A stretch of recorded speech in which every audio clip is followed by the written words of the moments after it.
أعوذ بالله من الشيطان الرجيم. بسم الله الرحمن الرحيم. قل هو الله أحد الله الصمد لم يلد ولم يولد ولم يكن له كفوا أحد.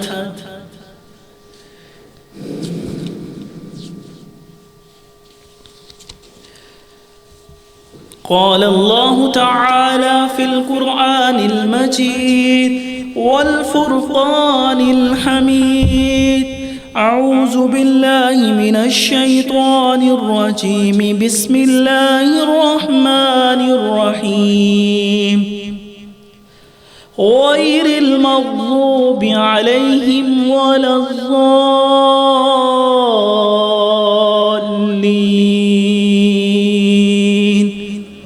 آمین. صدق اللہ العظیم. حمد و ثنا، تعریف و ثنا مالک ارض و سما کے لیے، خالق کائنات کے لیے. اگر درختوں کو کلمے بنا دیا جائے، سمندروں کے پانی کو سیاہی بنا دیا جائے اور اللہ تعالیٰ کے کلمات کو لکھنا شروع کر دیا جائے تو اللہ تعالیٰ کے کلمات کی تعداد اتنی زیادہ ہے کہ سمندروں کا پانی ختم ہو جائے گا، درختوں جو کلمے بنے ہوں گے ٹوٹ جائیں گے، 7 سمندر اور بھی آ جائیں. ان اللہ عزیز حکیم. اللہ تعالیٰ کے کلمات مکمل نہیں ہوں گے.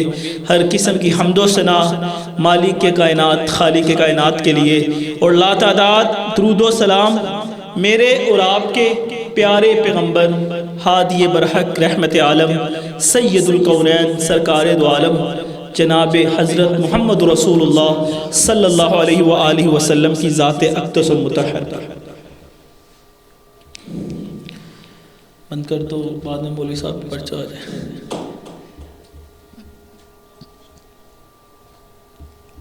حضرات زیوکار، آج بھی ہم بڑے اہم موضوع پہ انشاءاللہ بات کرنے لگے ہیں، اور میں نے سورۃ فاتحہ کی آخری آیت جو تلاوت کی ہے کہ غیر المغضوب علیہم ولا الضالین، کہ جب انسان ہر نماز کے اندر جب ہم نماز پڑھتے ہیں، سورۃ فاتحہ کی تلاوت کرتے ہیں تو یہ فاتحہ بہت قیمتی ہے کہ فاتحہ کے بغیر نہ نماز نہیں ہوتی. اللہ کے نبی صلی اللہ علیہ وسلم فرماتے ہیں کہ جس نے سورۃ فاتحہ نہیں پڑھی، آگے ہو یا پیچھے ہو. اب یہ بھی ایک مسئلہ ہے، لیکن ہم اپنے موضوع پہ رہیں گے. ہلکا سا ٹچ وہ میں دے کے بتاتا ہوں کہ کچھ لوگ یہ بھی کہتے ہیں کہ سورۃ فاتحہ بس امام کی کافی ہے، حالانکہ اللہ کے نبی صلی اللہ علیہ وسلم فرماتے ہیں کہ سورۃ فاتحہ جو ہے نا اس کے بغیر کوئی نماز ہوتی نہیں، سورۃ فاتحہ کے بغیر. اتنی قیمتی، اگر امام صاحب ہیں وہ بھی پڑھیں گے، پیچھے مقتدی بھی پڑھیں گے. اس کے بعد جو امام صاحب نے جو اونچی آواز میں تلاوت کرنی ہوتی ہے، اس کے بعد کوئی سورت پڑھنی ہوتی ہے، وہ ہمیں نہیں پڑھنی چاہیے، وہ ہم نے سننی ہے. لیکن سورۃ فاتحہ ہم نے پڑھنی ہے. کیوں؟ اللہ کے نبی صلی اللہ علیہ وسلم فرماتے ہیں کہ سورۃ فاتحہ کے بغیر آپ کی نماز مکمل نہیں ہو سکتی. اب یہ سورۃ فاتحہ کے اندر اللہ تعالیٰ نے کیا فرمایا؟ الحمدللہ رب العالمین الرحمن الرحیم مالک یوم الدین ایاک نعبد و ایاک نستعین. یہ ایک موضوع پہ سورۃ فاتحہ پہ علیحدہ جو ہے، لیکن ہم جو بات کرنا چاہ رہے ہیں، جس بات کو ہم یہاں سے لینا چاہ رہے ہیں، وہ میں آپ کے سامنے رکھتا ہوں کہ اللہ تعالیٰ کی حمد بیان کر کے نا، اور جب بندہ اس میں اللہ تعالیٰ کی حمد بیان کرتا ہے نا، کہتا ہے الحمدللہ رب العالمین، تو اللہ کے نبی صلی اللہ علیہ وسلم فرماتے ہیں اللہ تعالیٰ جواب ساتھ دیتا ہے، اپنے فرشتوں کو کہتا ہے حامدانی عبدی، میرے بندے نے میری حمد بیان کی ہے. پھر الرحمن الرحیم، اللہ کہتا ہے میرے بندہ میرا تسبیح ثنا بیان کر رہا ہے. بہرحال یہ اللہ تعالیٰ کو کہہ کے بندہ اللہ سے یہ دعا کرتا ہے ہر نماز کے اندر کہ ایاک نعبد و ایاک نستعین، اللہ تو تمام جہانوں کا رب ہے، تو رحمان اور رحیم ہے اور مالک یوم الدین ہے، اور میں خاص تیری عبادت کرتا ہوں، تجھ سے مدد مانگتا ہوں. اللہ کہتا ہے اب کیا چاہیے تمہیں؟ تو پھر انسان یہ دعا کرتا ہے اہدنا الصراط المستقیم، اللہ مجھے سیدھا رستہ چاہیے. کون سا سیدھا رستہ؟ صراط الذین انعمت علیہم، جن لوگوں پہ تو نے انعام کیا. انعام یافتہ کون لوگ تھے؟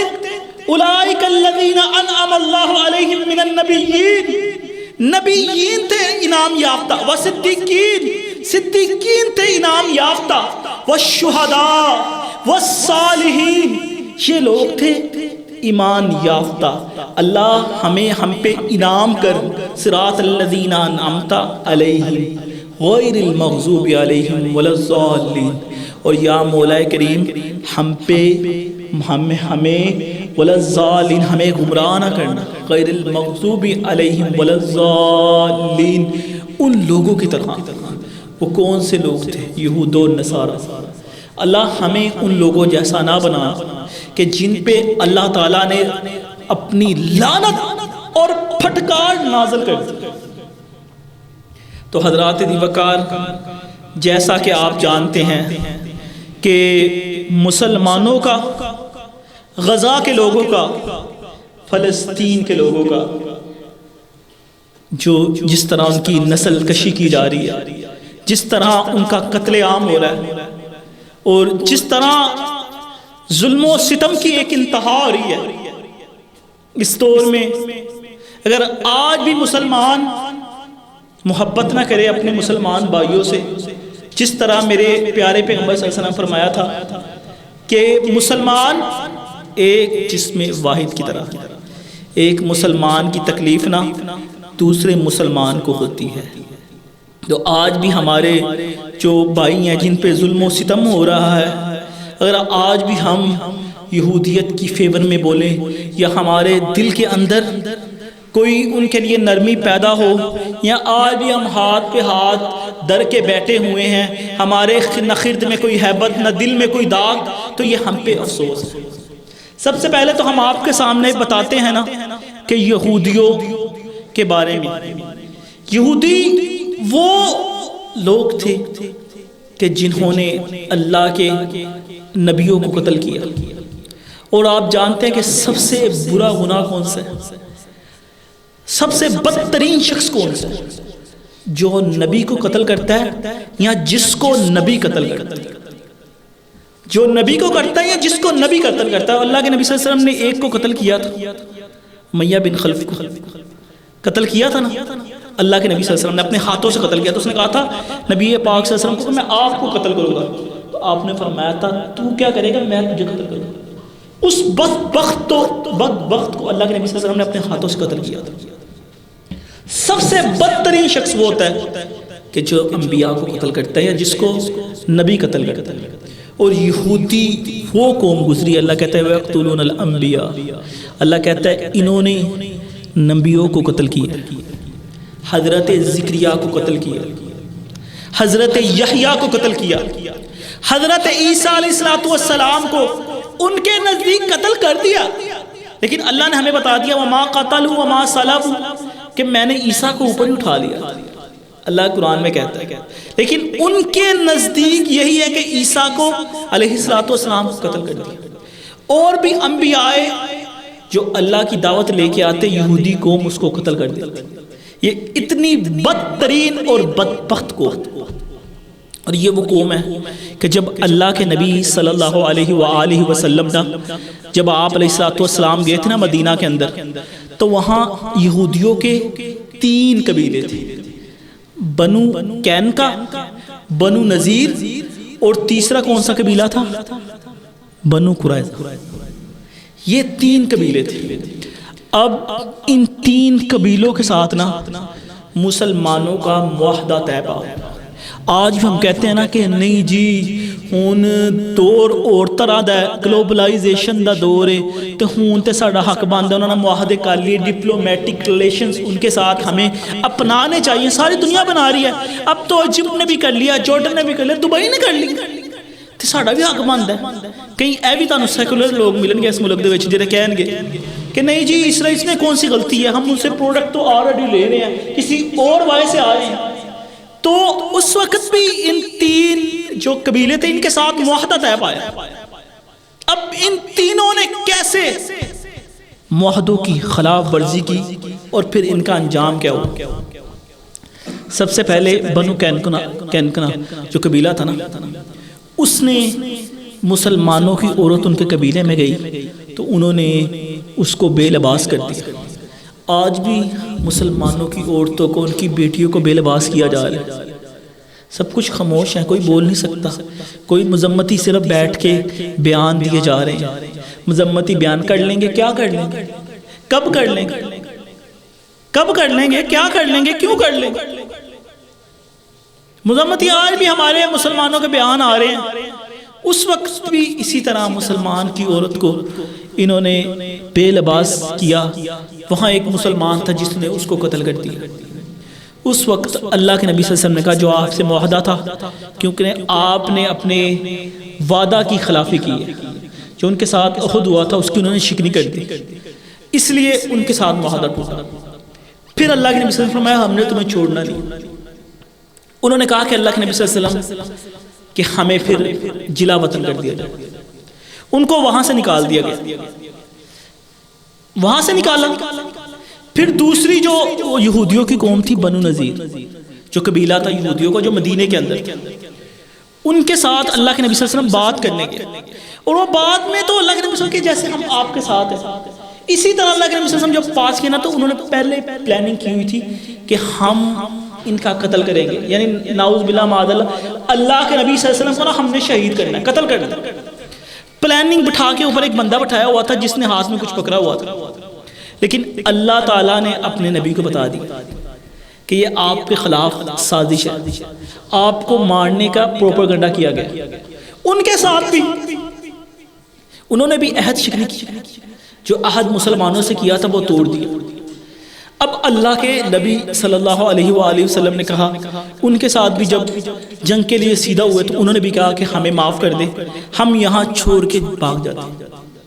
یہودیوں کے اندر یہ سب سے ڈرپوک اور بزدل قوم، اس کا ثبوت ابھی آپ کے سامنے رکھتے ہیں۔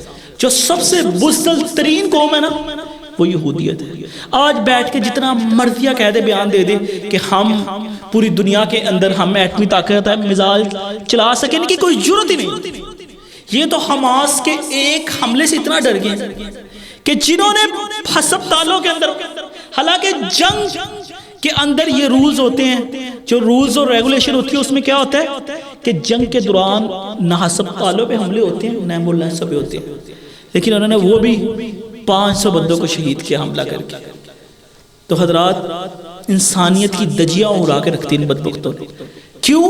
والمستضعفین، مجبور، بے بس، کمزوروں پہ چل سکتے، وگرنہ میری جرت اور طاقت نہیں۔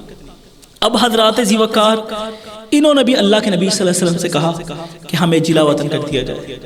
یہ بھی جلا وطن کر کے اللہ کے نبی صلی اللہ علیہ وسلم نے ان کا لحاظ کیا، کیونکہ ان کے اندر اتنی جرت نہیں تھی۔ اور یہ جو 3 قبیلے تھے نا، یہ تینوں قبیلے مسلمانوں، وہاں نا مدینے کے اندر 2 مشرکین کے قبیلے تھے، اوس اور خزرج، جنہوں نے بعد میں اللہ کے نبی صلی اللہ علیہ وسلم کا ساتھ دیا نا، یہ وہ تھے قبیلے اوس اور خزرج جو مدینے کے رہنے والے تھے۔ یہ یہودی کیا کرتے؟ یہ اپنا اسلحہ بیچنے کے لیے ان کو اوس اور خزرج کی آپس میں لڑائی کرواتے تھے تاکہ یہ لڑیں، پھر ان سے اسلحہ خریدیں۔ آج بھی یہودیت کی اگر آپ سرچ کر نیٹ میں، امریکہ کے اندر، دوسری کنٹری کے اندر یہ اسلحوں کی فیکٹری ہیں۔ آج بھی وہ چاہتے ہیں کہ مسلمان لڑیں یا کوئی بھی لڑائی کروا کے اپنا اسلحہ بیچ سکے۔ یہ یہودیوں کی سازش سے یہ برسوں سے چلتی آ رہی ہے۔ یہ کیا کرتے تھے کہ اپنا اسلحہ بیچنے کے لیے اوس و خزرج کی آپس میں لڑائی کروا دیا کرتے، لیکن اب تو اسلام آ چکا تھا، اب اوس و خزرج کے قبیلے اسلام لا چکے تھے، بس ان کے اندر منافقین بچے۔ تو حضرات ذی وقار پھر جو تیسرا قبیلہ تھا نا، یہ 2 ہجری کے اندر بنو قینقاع کے ساتھ جنگ ہوئی، پھر اس کے بعد دوسرا 4 ہجری کے اندر بنو نذیر، اور اس کے بعد جو تیسرا قبیلہ تھا نا وہ بنی قریظہ تھا۔ ان کے ساتھ کیا معاہدہ ہوا کہ جب غزوہ خندق اور غزوہ احزاب تھی نا، انہوں نے مسلمانوں کے ساتھ، آپ کو پتہ ہے اس جنگ کا کہ اللہ کے نبی صلی اللہ علیہ وآلہ وسلم اچانک وہ جنگ کا پتہ چلا تھا، تو وہاں ایک خندق کھود دی گئی تھی۔ سب مسلمان باہر تھے مدینے کے، لیکن ان کی عورتیں جو تھیں نا، مسلمان عورتیں، وہ اکیلی تھی مدینے کے اندر، اور یہودیوں کو اس بات کی خبر ملی، کیونکہ پیچھے کی طرف یہ قبیلہ تھا، یہ سامنے کی طرف مسلمان تھے جہاں سے رستہ جاتا ہے مکے کی طرف دوسری طرف، لیکن پیچھے کی طرف یہ قبیلہ بستا تھا جس کا نام تھا بنو قریظہ۔ یہ قبیلے کے یہودیوں کا قبیلہ تھا نا جو تیسرا پیچھے تھا، انہوں نے پیچھے سے سازش کی، انہوں نے کہا کہ ہم مسلمانوں کی عورتوں پر حملہ کریں۔ اتنی نیچ اور گھٹیا قوم ہے یہ، اور بزدل ترین قوم۔ انہوں نے کیا کیا؟ ان کی بزدلی دیکھی، انہوں نے مسلمانوں کی عورتوں پہ حملہ کرنے کی کوشش کی۔ ایک شخص یہودی آیا تو وہاں سے ایک مسلمانوں کی عورت تھی اور غالباً اللہ کے نبی صلی اللہ علیہ وسلم کی پھوپھو تھی، انہوں نے برچھی اٹھا کے ماری، اس کو وہیں پہ مار ڈالا۔ وہ سارے یہودی بھاگ گئے، انہوں نے کہا لیویت کافی لگتا ہے چھپے دے مسلمان، ادھر جانا ہی نہیں۔ اس وجہ سے اللہ تعالیٰ نے مسلمان عورتوں کی حفاظت فرمائی۔ ہماری عورتوں کو بھی مضبوط ترین ہونا چاہیے، ڈرپوک نہیں ہونا چاہیے۔ مسلمان ہوتا ہی مضبوط ترین ہے، لیکن اگر مسلمان اگر بزدل نہ ہو، یہ بھی آگے بات بتاتے ہیں۔ پھر اللہ کے نبی صلی اللہ علیہ وسلم آئے غزوہ خندق سے، ظہر کا وقت تھا کہ اللہ کے نبی صلی اللہ علیہ وسلم غسل فرما رہے تھے، تو حضرت جبریل علیہ السلام آئے، فرمایا آپ نے اپنے ہتھیار ڈال دیے لیکن اللہ کے فرشتوں نے تو ہتھیار نہیں ڈالے۔ بڑی تھکاوٹ کے بعد آئے ہیں۔ اسی وقت اللہ کے نبی صلی اللہ علیہ وسلم نے عصر کے وقت کہا کہ جاؤ بنو قریظہ کا محاصرہ کرو۔ دوسرے قبیلوں کی طرح بھی بنو قریظہ کا محاصرہ کیا، لیکن اس بار ان کا کیا انجام ہوا؟ انہوں نے کہا کہ ہمارا فیصلہ پورا مہینہ محاصرہ رہا یہودیوں کے اس قبیلے کا۔ انہوں نے کہا کہ ہمارا جو ہے نا، ہمارا فیصلہ کرے گا سعد بن معاذ رضی اللہ تعالیٰ عنہ۔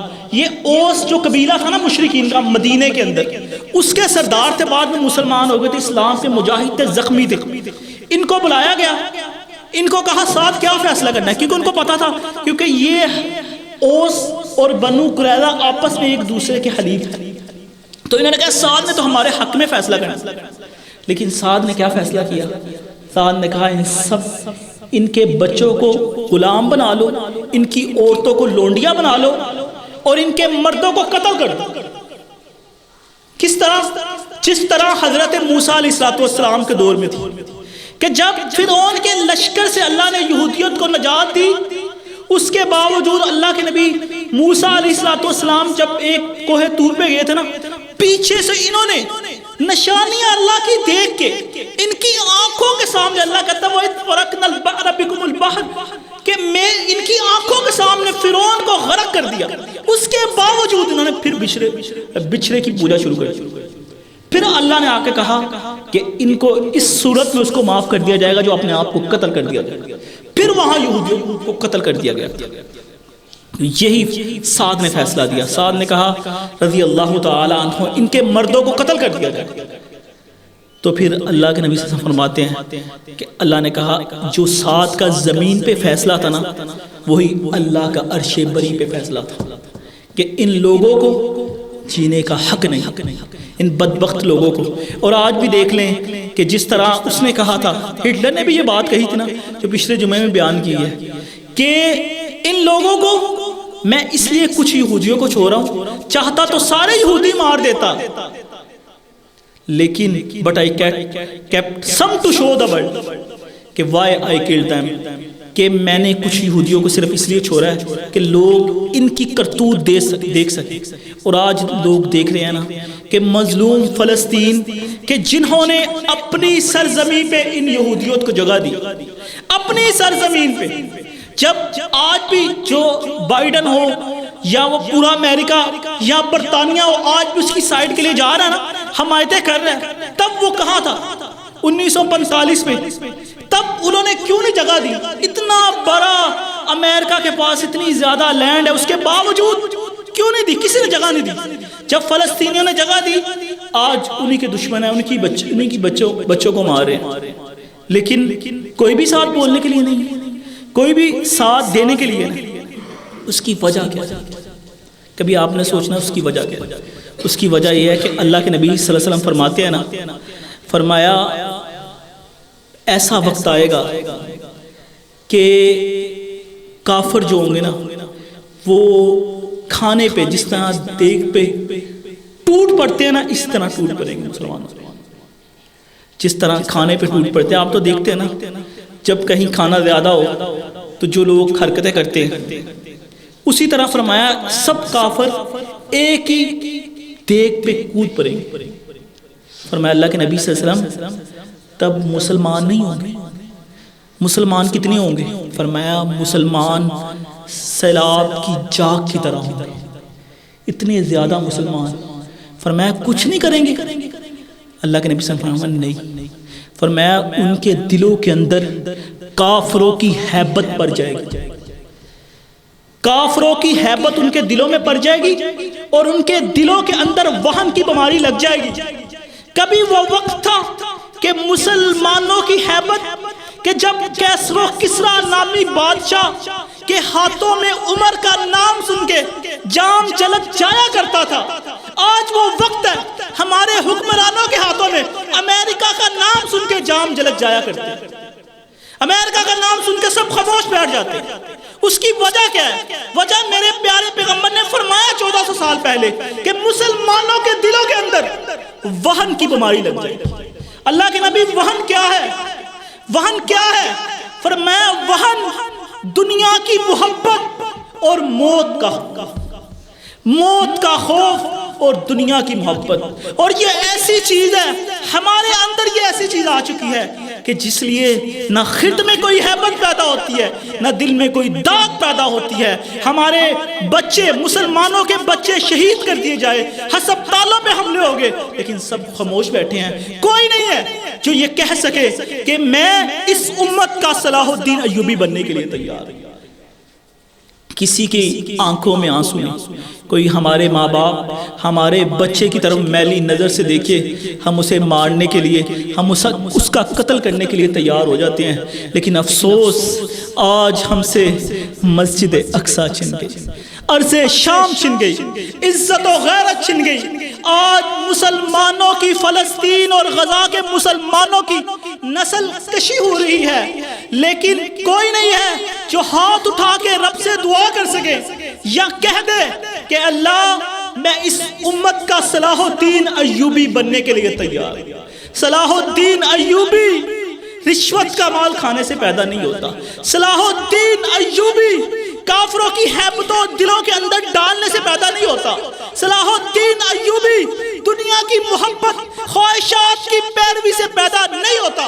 صلاح الدین ایوبی پیدا ہو جائے گا اگر ہم نے دل میں ایمان آ گیا، ہمارے دل میں ایمان آ گیا، عمل میں ایمان آ گیا، اگر ہم نے ساری کائنات کو چھوڑ کے رب سے کہا اللہ میں تیرا ہوں، ساری کائنات کے کافر بھی آ جائیں اکیلا رہوں گا، تب قوم میں صلاح الدین ایوبی پیدا ہو جایا کریں گے۔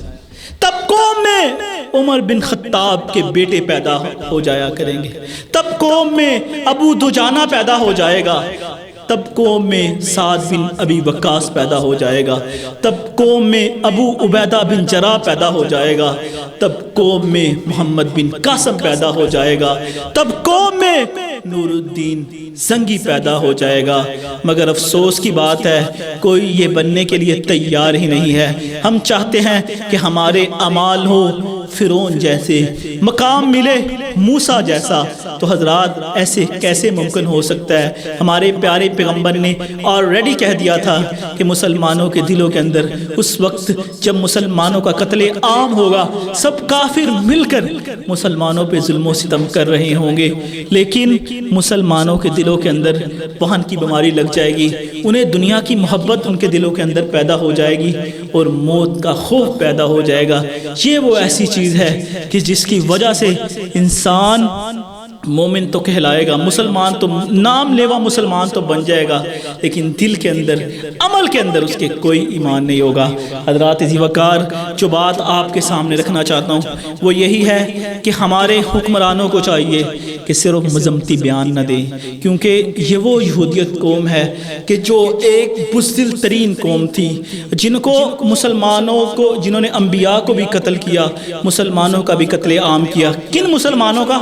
جو کمزور مسلمان تھے، جنہوں نے جرأت کا مظاہرہ کیا، اللہ تعالیٰ نے ان کو فتح بھی دی۔ جس طرح خیبر کے اندر اللہ کے نبی صلی اللہ علیہ وسلم نے جب خیبر پہ حملہ کیا تھا نا، تو آپ نے فرمایا تھا اِنَّا اِذَا نَزَّلْنَا بِسَاحَةٍ فَسَاءَ صَبَاحُ الْقَوْمِ الْمُنذِرِينَ، کہ جس قوم کی طرف ہم نکل آتے ہیں اس قوم کی صبح اچھی نہیں ہوا کرتی. جس طرح علی حیدر کرار نے کہا تھا انا الذی سمتنی امی حیدر، میری ماں نے میرا نام شیر رکھا ہے. جب مرحب للکارنے کے لیے میدان میں آیا تھا نا، تو حضرت علی نے یہ کہہ کر مرحب کے 2 ٹکڑے کر دیے تھے. ہم وہ لوگ ہیں کہ جن کو اللہ تعالیٰ نے ہر میدان میں فتح دی، لیکن آج ہم بزدل ترین ہیں. آج ہم دلوں کے اندر محبت کو ڈال کے بیٹھ چکے ہیں. آج ہم دل کے اندر موت کا خوف ڈال چکے ہیں، لیکن ہم یہ بھی نہیں کہہ سکتے کہ ہم اپنے بھائیوں کے لیے دعائی کر سکیں. یہ ہمارے لیے بڑی افسوس کی بات ہے. اللہ سے دعا ہے کہ اللہ تعالیٰ ہمیں معاف فرمائے، ہمیں عمل کرنے کی توفیق عطا فرمائے. یہ دکھ کی بات ہے، یہ بڑے افسوس کی بات ہے. اور کہنے والے نے کیا خوب کہا، کہتا ہے کہ یہ مسلمانوں کے حکمرانوں کے بارے میں اس نے بڑے الفاظ کے کہا ہے it is a test of the Muslim unfortunately no Islamic country has the calcium in its spine to stand by the truth. It's horrifying indeed. کہتا ہے کہ یہ مسلمانوں کا امتحان ہے، اور امتحان کیا ہے کہ بدقسمتی کے ساتھ کسی بھی اسلامی ملک کی ریڑھ کی ہڈی میں حق کے ساتھ کھڑا ہونے کے لیے کیلشیم نہیں ہے. کہتا ہے حق کے ساتھ کھڑا ہونے کے لیے کسی بھی مسلم کنٹری کی ریڑھ کی ہڈی میں کیلشیم ہی نہیں ہے. کہتا ہے یہ جو بات ہے نا، یہ واقعی بڑی خوفناک ہے. It's horrifying indeed. تو یہ مسلمانوں کے لیے بڑی افسوس کی بات ہے کہ وہ جو بچے، اور کل بیان مکے کے مدرس بیان کر رہے تھے، انہوں نے کہا کہ جو یہودی ہے نا، ان کا ٹارگٹ 2 چیزیں، ایک مکہ اور مدینہ اور دوسرا پاکستان. ہم کہتے ہیں ساڈا انہاں دا کی واسطہ؟ تہاڈا ہی تو واسطہ ہے، تہاڈے ہی تو سارے دشمن ہیں. کیوں؟ تانوں اللہ نے ایٹمی طاقت بنایا. دیکھیں کتنے مسلمان ممالک کے پاس ایٹمی طاقت، صرف ان کو ہر وقت یہ تھریٹ رہتا ہے پاکستان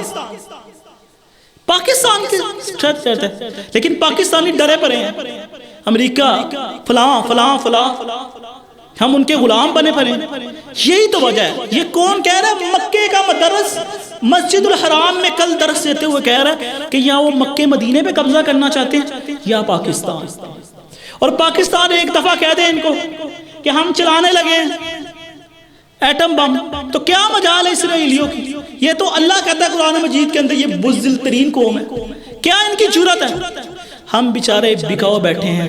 اللہ تعالیٰ سے دعا ہے کہ اللہ تعالیٰ ہدایت عطا فرمائے. اور آخر میں اسی شعر کے بعد نا میں اپنی بات کو ختم کرتا ہوں کہ یہ عظمت باطل دھوکا ہے، یہ ہیبت کافر کچھ بھی نہیں. مٹی کے کھلونے ہیں سارے، یہ کفار کے لشکر کچھ بھی نہیں. اللہ سے ڈرنے والوں کو باطل سے ڈرانا مشکل ہے. دستور بھی ہے، منشور بھی ہے، قرآن میں پنہا سب کچھ ہے.